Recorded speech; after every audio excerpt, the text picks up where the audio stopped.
السلام عليكم ورحمة الله وبركاته. maanta waxaan ku siinaa 7-day meal plan aan ku siinaa 7 maalin cuntadii aad cuni lahayd aan ku siinaa insha Allah taala. buugaaga iyo qalinkaaga soo qaado, soo dhow channelkana subscribe leh, like-tana ku dar.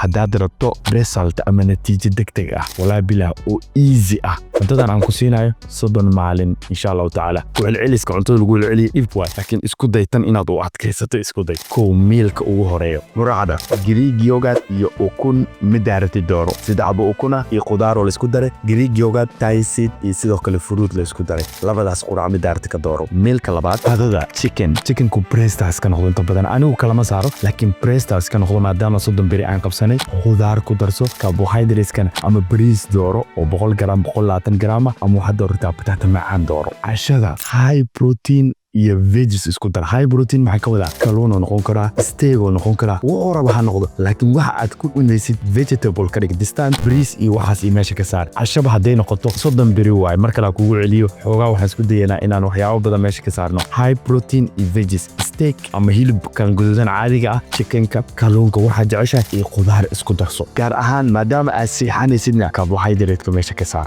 snack ahaan maxaad u isticmaalaysaa maadaama sida waqti cuntada ku siiyo yogurt isticmaal ama protein shake caadiga la siito, snaaga ama quraacda qadada u dhaxaysay ama qadada cashada u dhaxaysay ama jimka marka ka soo baxdo adigu waqtiga tartid isticmaal. biyahan maxaa u cabaysaa? black coffee, shaah caadi ah, biyaha caadiga ah, laakiin wax sokor ah ku daray. kama dambeynna 10 daqiiqo oo socod ah mar walba cunto isku day. intaas la sameey insha Allah taala. Assalaamu alaykum warahmatullahi wabarakatuh.